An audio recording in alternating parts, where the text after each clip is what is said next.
Aku, kamu, dan Ramadan. Anak saleh kembali hadir dalam Ramadan kali ini. Di segmen Ramadan tahun ini, kita menghadirkan satu program dengan tajuk Siram, Silaturahmi Ramadan. Program Siram atau Silaturahmi Ramadan kembali hadir, di mana kita akan mendatangi bersilaturahmi kepada beberapa tokoh, dan sekaligus beliau-beliau adalah wali murid dari salah satu peserta didik di Anak Saleh.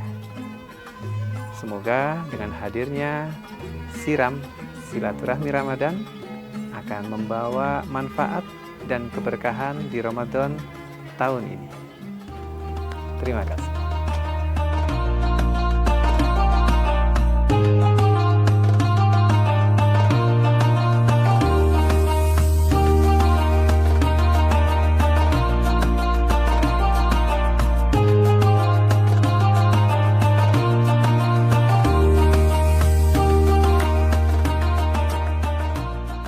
Bismillahirrahmanirrahim.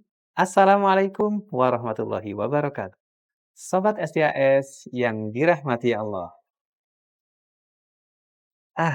Mohon maaf, kita jumpa lagi di Ramadan kali ini dalam kegiatan, dalam program Siram, Silaturahmi Ramadan. Nah, kali ini kita akan berkunjung ke kediaman salah seorang tokoh.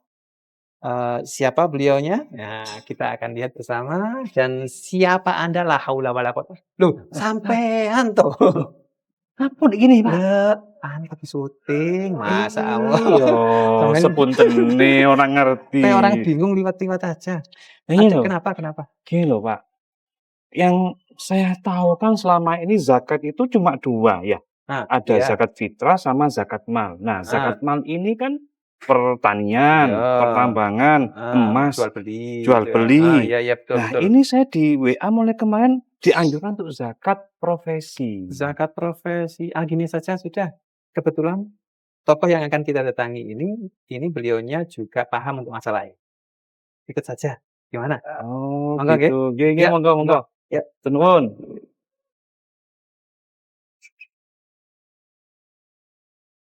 Bismillahirrahmanirrahim.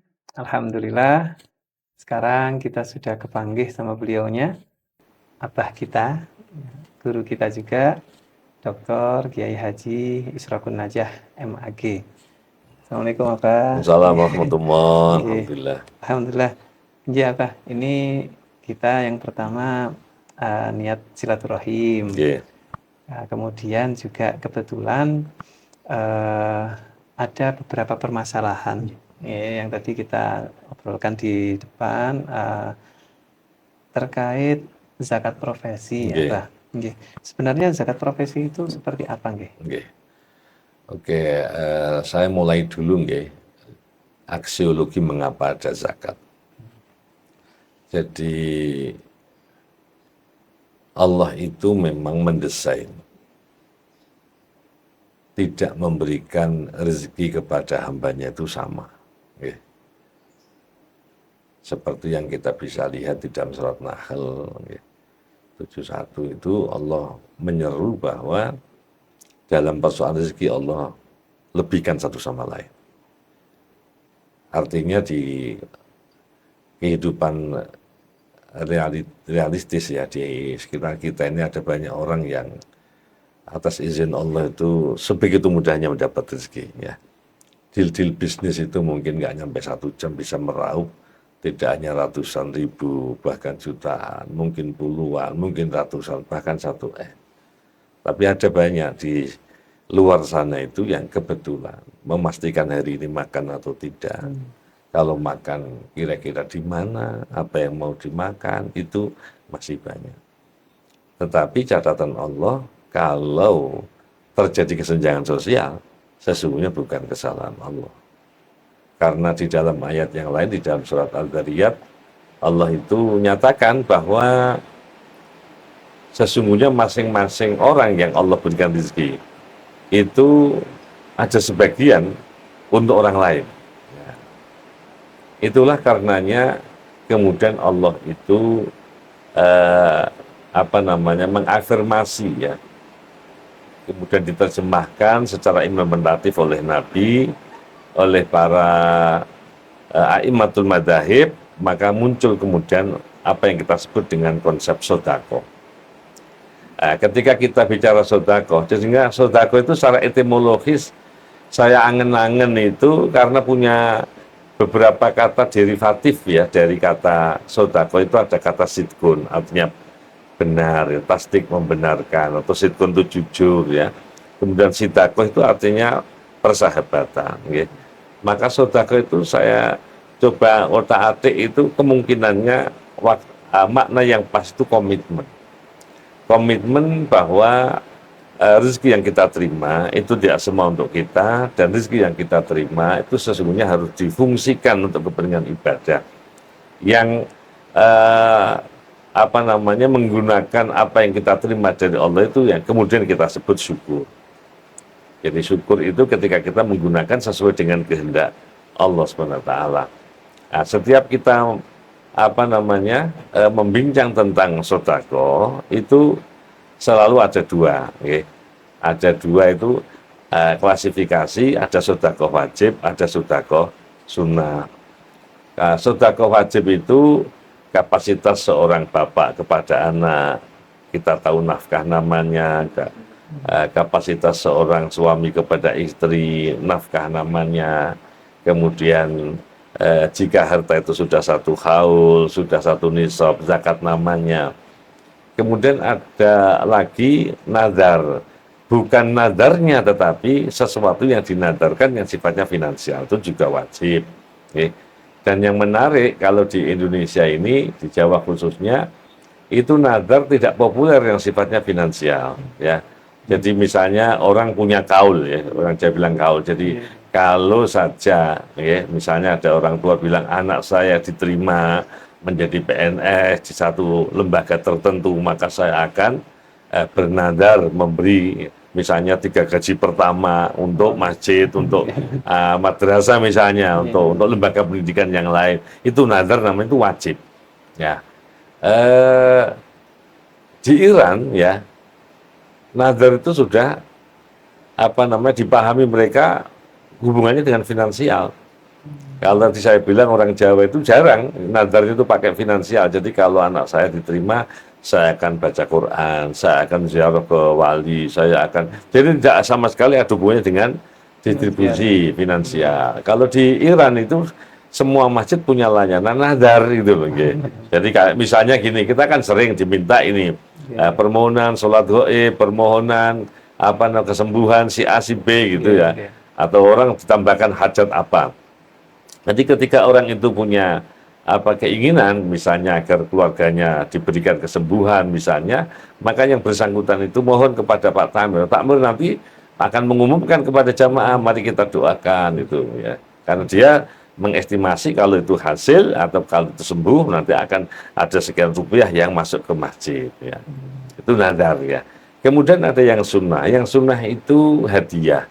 Kata hadiah itu bahasa Arab, tetapi kita kemudian mengganti dengan kata kado ya. Kemudian mengganti dengan kata kalau di Jawa itu buuk ya. Jadi kalau kita diminta datang ke resepsi, kemudian kita dengan sukarela membawa, apalagi tidak salah khusus di undangannya ada kata-kata tanpa mengurangi rasa hormat untuk tidak memberikan bla bla bla itu, maka biasanya disiapkan pundi-pundi itulah. Kita kemudian memasukkan itu ya. Itu termasuk sedekah. Ada lagi hibah. Hibah itu sekarang hampir tidak populer ya, hanya di beberapa perguruan tinggi ada, karena ada hibah penelitian macam-macam. Hibah itu sebenarnya pemberian seseorang kepada pihak lain atau pihak satu ke pihak lain, niatnya itu untuk dapat pahala. Kalau yang hadiah tadi tidak secara khusus ya, tendensinya itu pahala gitu. Kalau buah kan nggak terpikir dapat pahala itu, tapi kalau kita ikhlas tetap akan dapat pahala gitu nggak. Nah ini hibah ini yang kemudian dalam sehari-hari kita ganti dengan kata amal jariah gitu. Misalnya tadi kita Jumatan itu misalnya istri kita, itu kemudian mengingatkan sudah bawa amal jariah apa belum, misalnya begitu itu. Termasuk Jumat berkah nih. Jumat berkah, termasuk artinya donasi yang kita berikan untuk masjid itu kita sebut amal jariah. Yang orang Arab ini nggak paham amal jariah itu apa, Kemudian ada orang menarik, memberi begitu saja kepada siapapun nggak mau. Dia bilang, saya dapat begini juga berkeringat. Kalau dia mau ya silakan, ayo bekerja sama saya. Makanya difasilitasi. Jadi setelah hadiah, ada hibah, ada ujroh. Maka siapa bekerja pada pihak lain, kemudian pihak lain tuh mengeluarkan upah baginya, maka upah yang diberikan itu termasuk sedekah. Nah, kalau orang kemudian tidak puas dengan hasil karya seseorang, apakah tidak mungkin dia menerima dari masih? Pintunya apa? Hutang. Hutang barangkali orang tidak yakin, jangan-jangan nggak kembalikan. Jadi hutang itu termasuk sedekah, menghutangi orang itu. Kalau kita tidak yakin yang bersangkutan akan mengembalikan, maka gade. Jadi gade itu juga sunnah gitu, sampai kemudian barter. Jadi misalnya dulu orang ya punya beras, pengen sepeda motor, itu nggak harus dijual terus. Kira-kira sepeda motor ini harganya berapa, beras itu berapa gitu. Itu kalau nilainya agak tinggi. Tetapi intinya barter itu termasuk sampai yang terakhir itu wakaf. Ya. Jadi wakaf itu memberikan sesuatu kepada pihak lain, baik perorangan maupun kolektif ya, yang kalau dalam fikih Syafi'i itu komoditasnya nggak boleh berkurang. Ini jadi itu cara Allah agar bagaimana terdistribusi ya rezeki kita sehingga tidak terjadi kesenjangan sosial. Maka puasa seperti ini sesungguhnya memberi pembelajaran. Jadi dalam bahasa yang saya angen-angen tuh ya, seolah-olah Allah itu nunggu kita sadar ya untuk kemudian mendistribusikan dengan berbagai pintu tadi itu enggak juga ya terjadi empati atau kesadaran sosial, sehingga Allah memberi pengalaman kita ini puasa di jam-jam tertentu mesti kita kemudian lapar ya. Lapar orang yang berpuasa kan ya begitu adzan maghrib dikumandangkan selesai, tapi ada mestinya ketika kita lapar kemudian kita sadar, oh ternyata lapar tidak menguntungkan. Jadi kalau gitu kita punya konten, jangan sampai ada orang lapar. Yang paling kecil itu, di sore hari orang kemudian memberikan sesuatu kepada pihak lain yang kemudian kita kenal namanya takjil. Itu komitmen langsung itu, Jangan sampai ada orang ketika adzan dikumandangkan itu masih lapar, karena lapar itu tidak menguntungkan. Nah, kemudian kita di akhir Ramadan itu dicegat ya dengan zakat itu, ya, zakat fitrah. Nah, terkait dengan apa yang ditanyakan tadi, itu cara-cara Allah, bagaimana Allah itu mendistribusi rezekinya. Tidak langsung masing-masing kita itu dibagi gitu, misalnya 10 jutaan atau 100 juta per bulan, tidak. Tetapi satu di antara kita itu dilebihkan. Sehingga Allah itu mendelegasikan peran-peran ketuhanan kepada siapapun mereka yang secara finansial diberikan lebih. Ya, itu maksudnya. Nah, terkait dengan zakat profesi yang ditanyakan, sesungguhnya kalau di dalam fikih kan jelas, zakat itu hanya jenisnya 5. Okay? Ada zakat mal, kemudian zakat tijaroh, zakat emas dan perak, zakat ternak, dan zakat pertanian. Ya. Kemudian muncul istilah zakat profesi. Memang sampai hari ini masih debatable ya, karena tidak termaktub secara langsung dari 5 itu gitu. Ada yang lucu, dan dapat lucu itu gini, jadi mempersyaratkan bisa menjadi wajib. Jadi zakat profesi itu menjadi wajib jika masing-masing kita ini kan profesinya sama ya, profesi bagaimana mencerdaskan anak bangsa gitu. Kalau kemudian kita sejak awal mendaftarkan diri ke lembaga-lembaga atau institusi pendidikan, kita niatnya jual jasa, maka kita wajib. tapi saya kok nggak yakin ya, ada guru, ada dosen, ya, itu kemudian niat sejak awal bawa lamaran gitu ya, atau ketika menyerahkan berkas pendaftaran itu niat sejak awal, apalagi ketika SK terima saya menjual jasa, tentu tidak ya. Sekalipun mohon maaf itu, ya disebutkan dalam satu riwayat itu bahwa profesi yang paling berhak untuk meminta upah itu ya, gaji atau bisyara apapun namanya, itu adalah guru Quran. Itu guru Quran itu kan merepresentasi guru agama gitu, guru agama, guru yang punya kaitan langsung dengan kebutuhan langsung orang itu melakukan kegiatan keberagamaan atau untuk memenuhi naluri keberagamaan kita. Itu yang pertama. Jadi jika orang itu tidak niat, tidak wajib.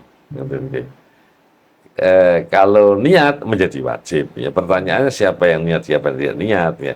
Karena memang tidak termaktub di dalam beberapa literatur, di Al-Quran tidak secara khusus, di dalam hadis juga tidak ada. Ya karena mohon maaf, profesi-profesi yang sekarang kemudian dalam tanda petik kita gugat ya, untuk kemudian masa tidak zakat ya, apapun jenis profesi itu ya, waktu itu pada masa kenabian atau ketika para a'immatul madzhab merumuskan itu belum ada gitu loh, belum ada gitu, sehingga tidak tercover ya. Saya kira gitu. Terus kemudian apa semua profesi itu wajib untuk mengeluarkan zakatnya atau enggak? Ya itu dia, karena tidak secara langsung, makanya kemudian dianggap semua profesi profesional, jadi kerja-kerja profesional itu ya mohon maaf ya kalau ya yang dilakukan itu yang halal ya. Misalnya begini ya, mohon maaf para artis ya, kalau dia berperan ya, berperan niat sejak awal itu dia hanya mau untuk menjadi aktor untuk film-film yang tidak ada sara lah ya, tidak ada hubungannya dengan sara. Artinya sekalipun itu hanya drama rumah tangga atau drama keluarga ya.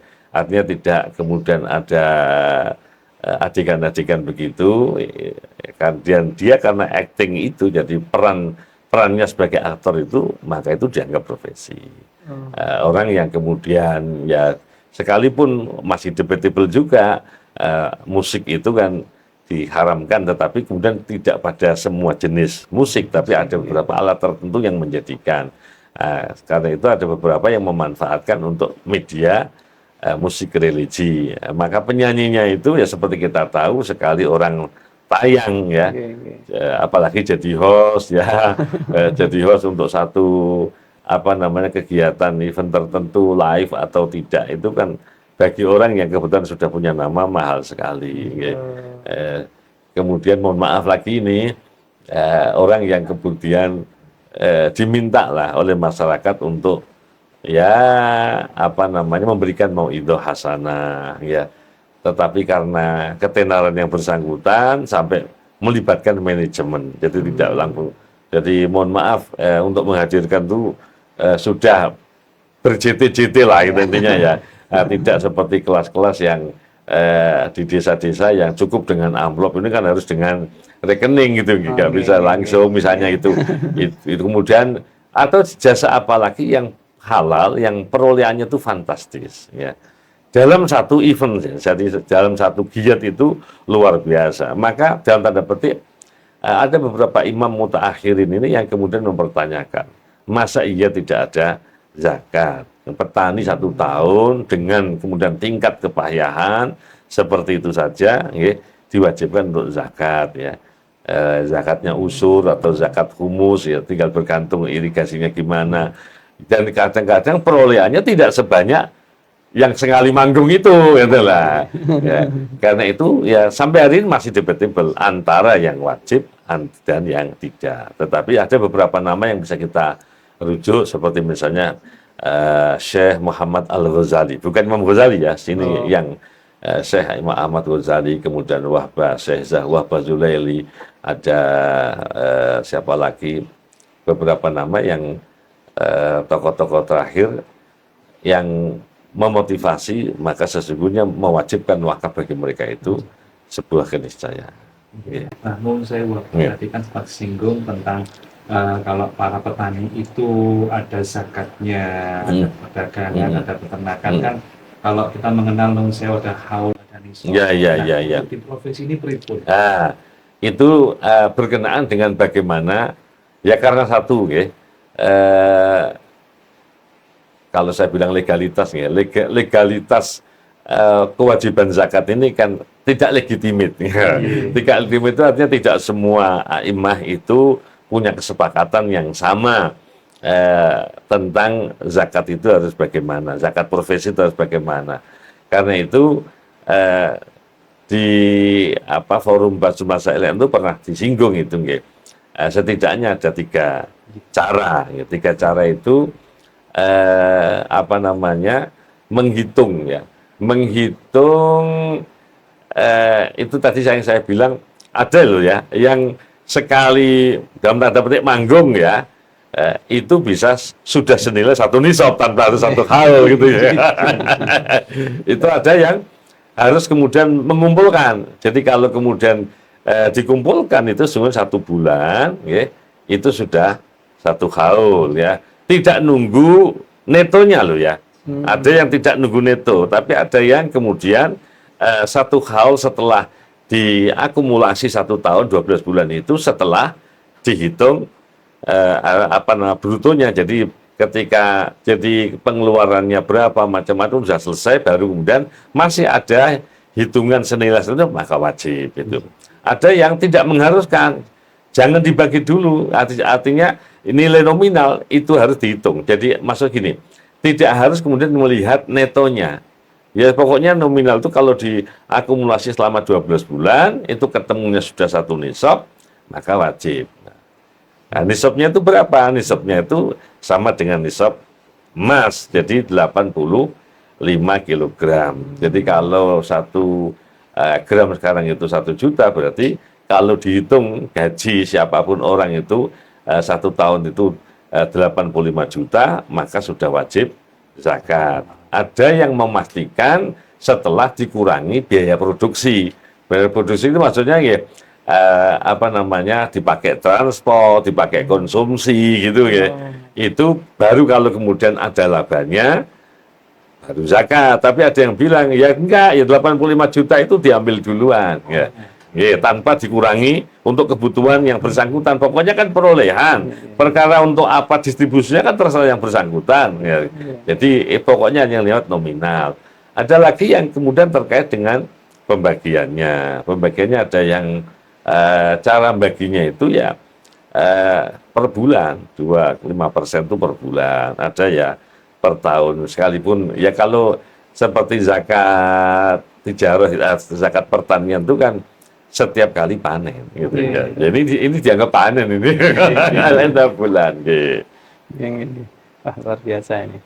Nah, datang di tempat yang pas, yang tepat pastinya, karena beliau kebetulan selain menjabat di wakil rektor 4 di UIN Maliki Malang, beliau juga ada di Fakultas Syariah nggih, Pak? Terus konsentrasinya tentang masalah hukum ini lah tepatnya, alhamdulillah.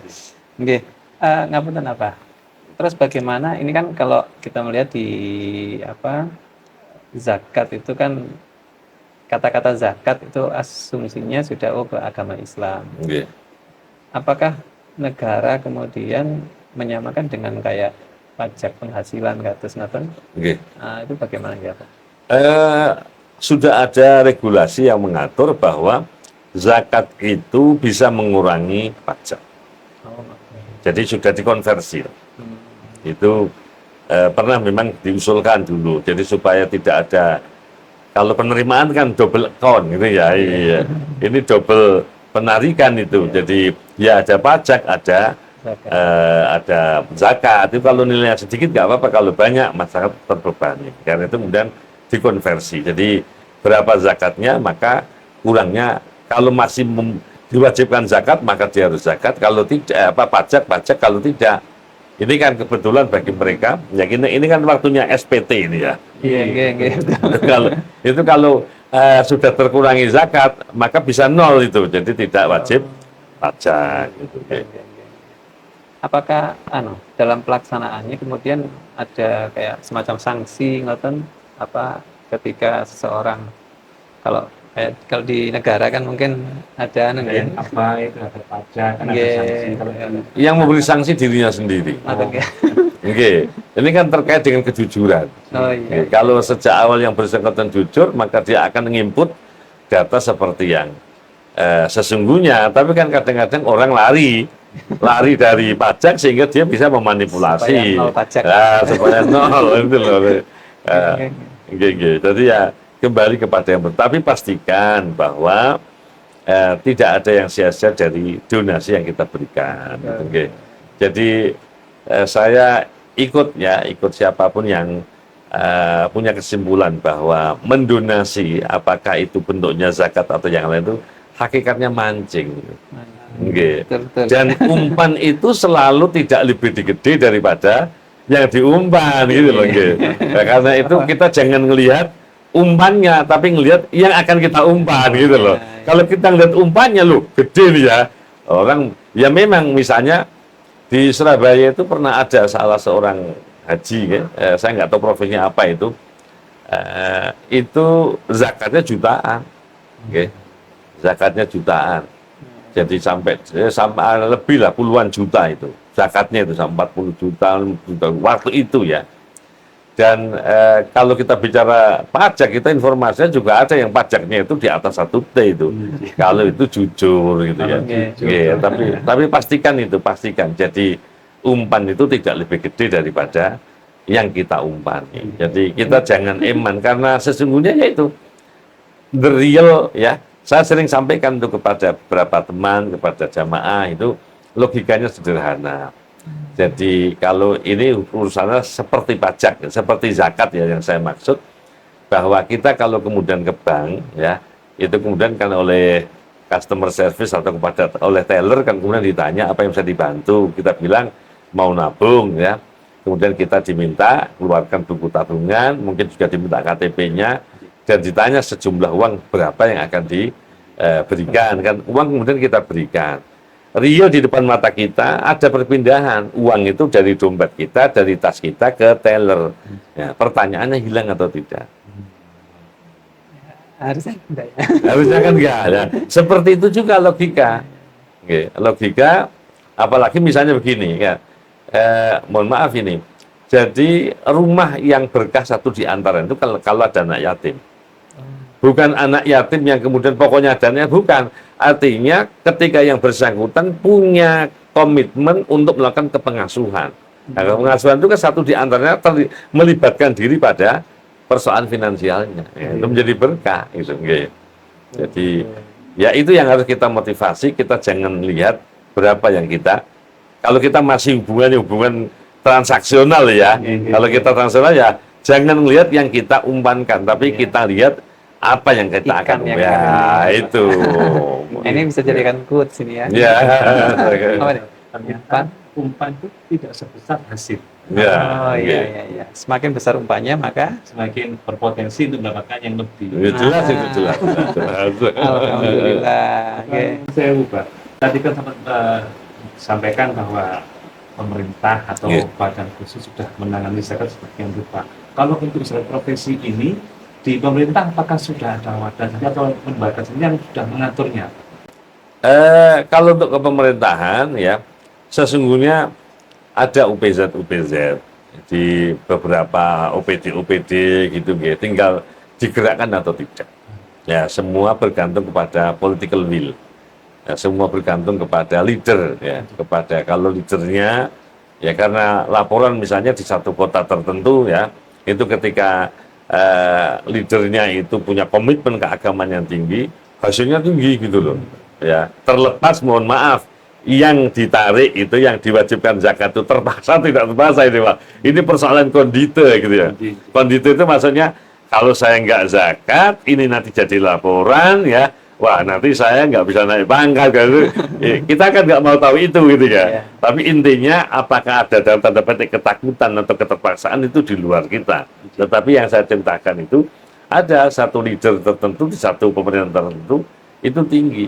karena dia punya komitmen. Begitu yang bersangkutan selesai tugasnya ternyata menurun, gitu. Itu kan indikatornya orang tidak sadar sesungguhnya, gitu.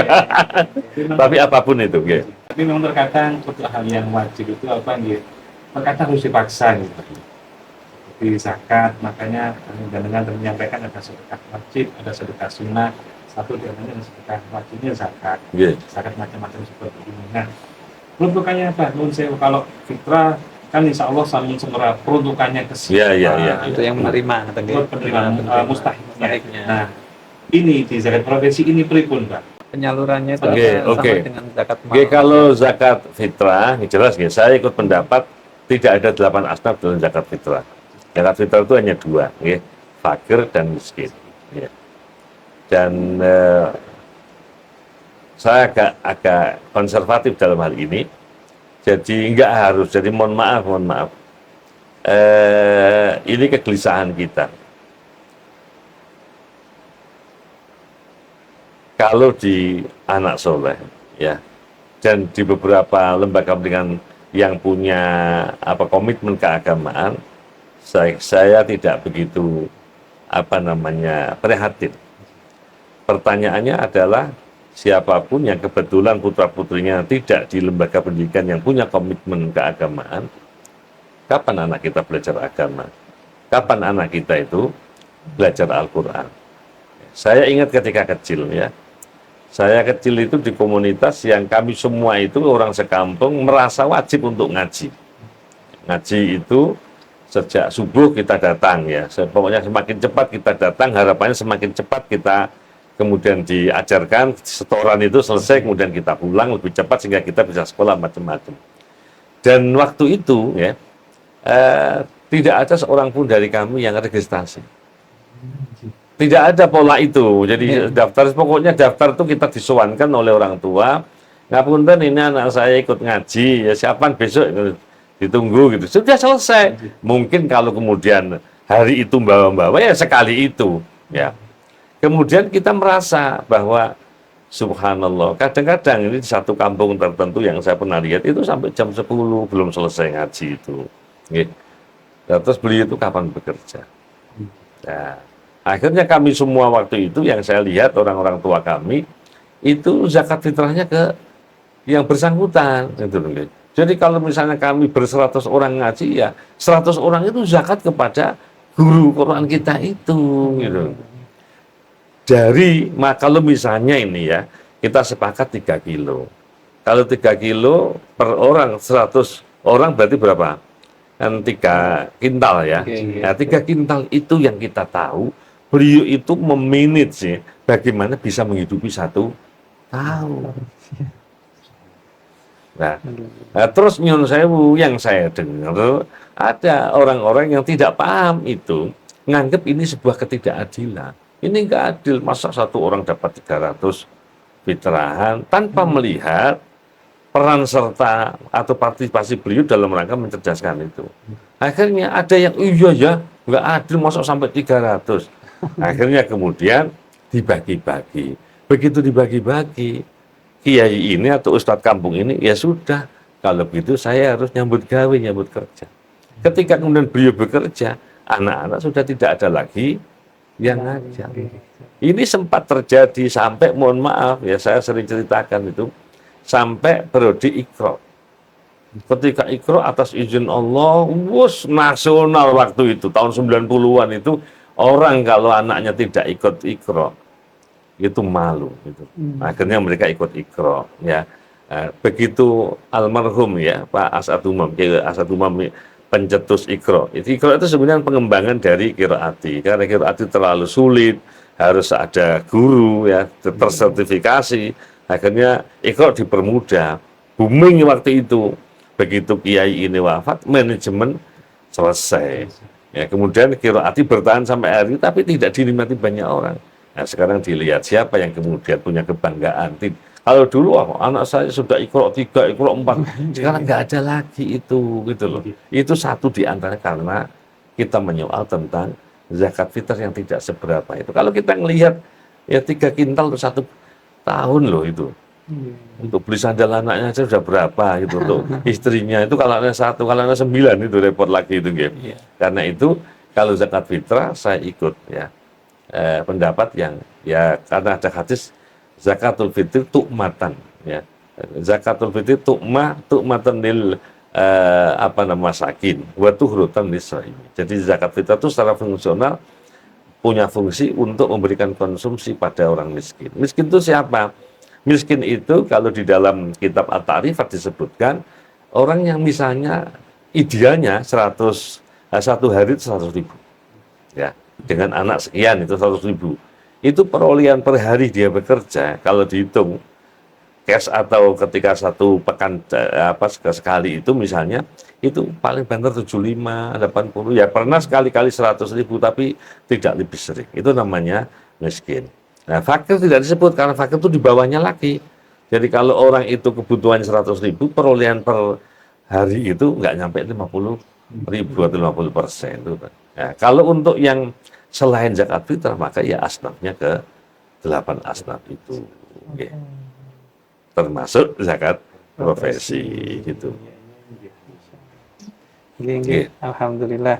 Ini insya Allah semakin lengkap apa yang semakin mencerahkan kita tentang bagaimana zakat profesi itu untuk kemudian bisa kita amalkan bagi siapapun yang memang sudah waktunya untuk mengeluarkan zakat. Iya, ada komitmen, betul. Nah, itu yang penting, komitmen. Dan ketika komitmen itu sudah dipegang betul, insya Allah ya Islam betul-betul rahmatan lil alamin ini ya. Apalagi nih kalau saya lihat ini kan ruangnya ruang istihadi ya.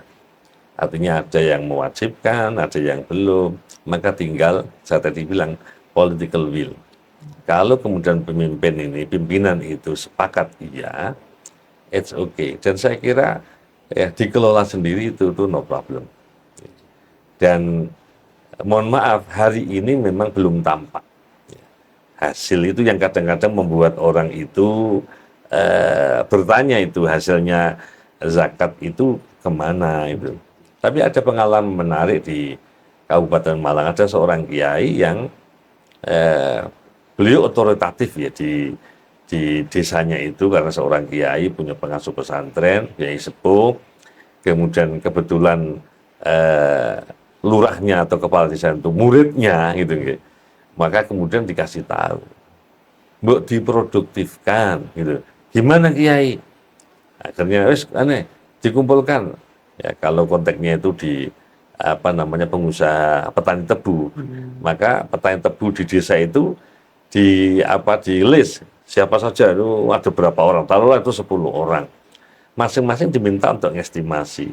Coba nanti ketika sampean panen itu kira-kira dapat berapa? Dapat sekian Kiai, berarti sampean wis wajib zakat. Siapa zakat? Saya terima kasih usaha sampean lancar. Tapi saya kemudian minta rencananya mau kemana ini? Ya saya distribusi sendiri Kiai, jangan. Biar diambil alih oleh desa. Nah, desa kemudian di sisi lain itu mengumpulkan orang-orang miskin. Ya miskin dengan kita tadi itu ya. Nah, kemudian dikasih informasi Bapak Ibu untuk panen tebu kali ini kemungkinan ya ada sekian Bapak Ibu yang kebetulan menjadi petani tebu akan panen. Karena luas lahan sekian estimasinya sekian. Maka kemungkinan akan ada uang zakat itu sekian. Tapi mohon maaf kalau dibagi rata sehari selesai. Habis ya, karena itu ini harusnya ada memang kalau dalam fikih ada kesepakatan. Jadi harus ada kesepakatan dari masing-masing asnaf itu kalau ada semua, kalau nggak ada ya representasi yang ada itu mereka dikumpulkan semua dikasih tahu. Ya, saya minta ya komitmennya untuk tidak membahas bahwa ini akan kita bagi rata. Kita akan bagi siapapun yang nanti dapat undian.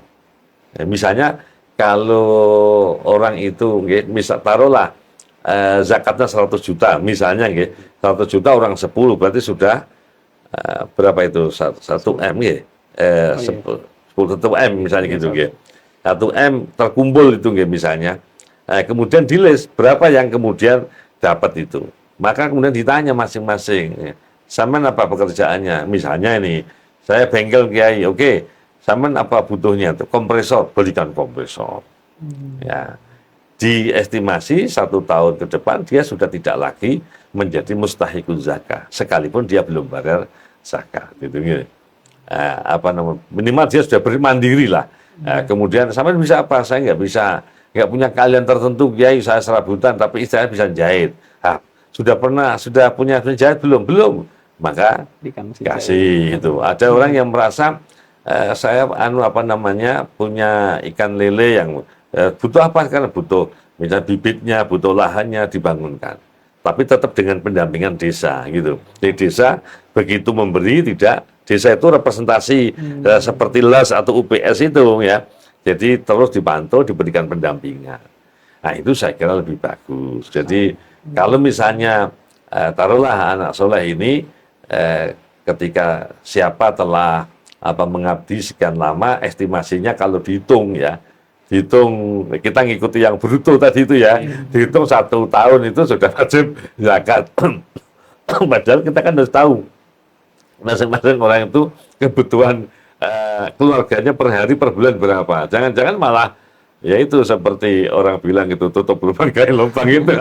Kalau dia nominalnya wajib zakat tapi hakikatnya tidak. Jadi bisa saja misalnya leader itu yang ngambil peran, sudah kita berdayakan saja untuk keluarga kita sendiri.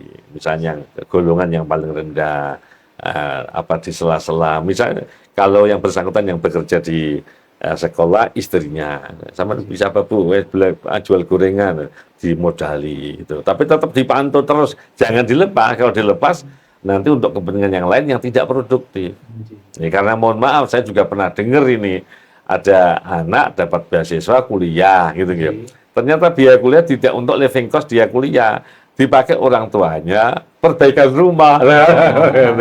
Itu kan asik gitu menarik. Fenomena yang ada ini gimana tuh ceritanya itu. Jadi harus sesuai. Makanya butuh ini pengawasan, pendampingan. Dari sini zakat itu kemaslahatannya tidak hanya temporary, tapi kemaslahatannya itu ada edukasi harus bisa mengentaskan mereka yang awalnya mustahik menjadi muzaki. Betul, supaya tidak konsumtif. Nah, gitu. Kalau konsumtif itu ya 1, 2, 3 hari selesai. Makan habis. Kalau produksi kan lebih panjang. Betul. Dan sebagai kalau sudah semuanya sudah seperti itu, mohon doanya semuanya bisa seperti itu, kan akhirnya Islam berjaya. Makanya mohon maaf, saya secara pribadi bukan bermaksud mementahkan usaha-usaha pemerintah. Ya karena ada kiai-kiai tertentu yang memberikan langsung.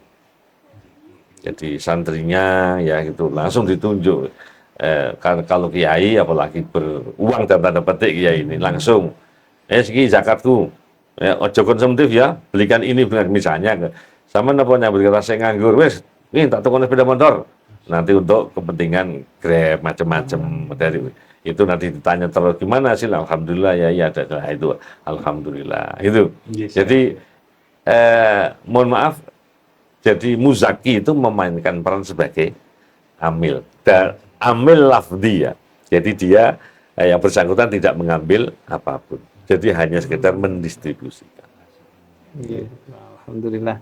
Ini banyak edukasi yang kita dapatkan dan alhamdulillah di bulan suci Ramadan ini silaturahim kita kepada beliau, abah kita, guru kita mendapatkan banyak ilmu yang bermanfaat. Ngapunten Abah, matur sembah nuwun, terima kasih banyak sudah meluangkan waktunya untuk kita dan kita closing dengan quotes yang tadi itu keren itu. Jangan lihat umpannya, tapi lihat ikannya. Semakin besar umpan yang kita berikan, kita lemparkan, insya Allah ikannya tambah lebih gede lagi. Itu saya kira bahasa yang motivatif ya, daripada mohon maaf kalau menggunakan dalil orang malah takut. Keluarga. Leres. Ada banyak sih ya hadis-hadis yang memang secara umum ya dalil dalam Al-Quran maupun hadis itu kan transaksional. Siapa melakukan apa dapat apa, itu jelas sudah ngeten nggih. Tapi kadang-kadang ya ada yang situ, siapa meninggalkan apa maka dia akan berakibat apa, itu ada gitu. Ini pentingnya kita ngaji nih. Kita ngaji Jadi ya, memang kadang-kadang kita yang harus tahu gitu. Posisi kita kan dua gitu, posisi basiron wa nadhiron ini. Kapan kira-kira, jangan orang bilang jangan basiron terus, itu nggak takut-takut, tapi jangan nadhiron terus, mereka lari gitu. Jadi kita yang paling tahu nggih, matur nuwun jazakumullah atas kehadirannya, kita bisa berbincang tentang ini. Semoga bermanfaat untuk semua. Amin. Terakhir mungkin apa? Barokah doa untuk kita semua. Biar kami semangat Pak. Untuk kita mohon kepada Allah supaya kita bersama keluarga dan entitas keluarga besar di Yayasan Anak Soleh ya, dan semua guru, semua karyawan, semua orang tua wali, semua orang tua alumni dan semua siswa-siswi kita senantiasa Allah berikan hidayah, inayah, maunah dalam menghadapi hidup dan kehidupan ini. Allah berikan keberkahan kepada kita khususnya di bulan Ramadan ini. Semoga Ramadan di Ramadan terbaik dalam kehidupan kita. Sekalipun kita juga tetap memohon kepada Allah agar Ramadan ini adalah bagian dari Ramadan yang akan Allah berikan kepada kita. Artinya kita mohon agar Allah memberikan kesempatan menemui Ramadan di tahun-tahun ini yang akan datang. Kita mohon kepada Allah agar diberikan sehat walafiat, rezeki yang halal yang barokah. Semua putra putri kita, semua siswa siswi kita, Allah antarkan menjadi investasi ukhrawi bagi orang tua, para guru, ya, para keluarga dan masyarakatnya. Semoga menjadi penyejuk mata hati orang tua, para guru dan semua keluarganya, menjadi imam al-muttaqin yang bermanfaat bagi bangsa, negara, dan agama. Kita mohon kepada Allah agar apa yang menjadi hajat kita, apa yang dicita-citakan oleh siswa-siswi, semoga Allah mudahkan untuk digapai, mudahkan untuk diraih, dan semoga kita senantiasa diberi kesehatan, ya, kesehatan yang prima. Maka semua saudara kita, guru kita, dan semua keluarga besar Yayasan Anak Soleh dan Sekolah Dasar Islam Anak Soleh yang kebetulan hari ini sakit, semoga Allah senantiasa memberikan kesembuhan, syifaan dan juga durusakoman wala alamat.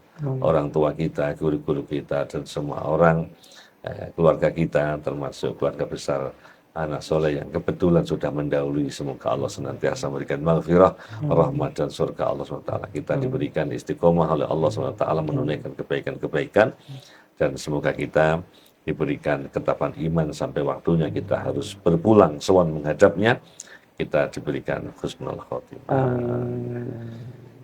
Terima kasih. Alhamdulillah, jazakumullah sobat SDAS dimanapun berada. Alhamdulillah, segmen Siram Silaturahmi Ramadan kali ini bersama beliau Kiai Haji Israqun Najah. Semoga apa yang telah kita dapatkan senantiasa menjadi ilmu yang barokah, ilmu yang manfaat fid dini wad dunya wal akhirah. Amin ya rabbal alamin. Terakhir kita mau dulu apa istilahnya itu? Jargon kita. Ramadan bersama SD Anak Saleh dalam tajuk Siram Silaturahmi Ramadan. Puasaku boys, Ramadanku nice. Assalamualaikum warahmatullahi wabarakatuh. Assalamualaikum warahmatullahi wabarakatuh. Gimana?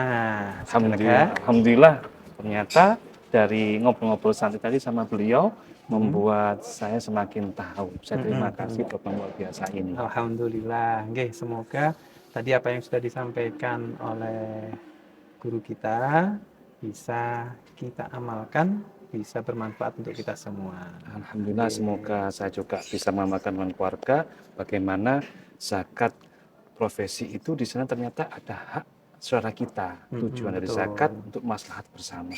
Luar biasa. Terima kasih. Saya terima kasih. Terima kasih. Nah, sobat SDAS dimanapun berada, demikian untuk segmen Siram kali ini, Silaturahmi Ramadan. Semoga apa yang telah kita dapatkan bersama pada perjumpaan kali ini bisa bermanfaat untuk semuanya. Salam siram, silaturahmi Ramadan. puasaku boys, Ramadanku Nice. Assalamualaikum warahmatullahi wabarakatuh.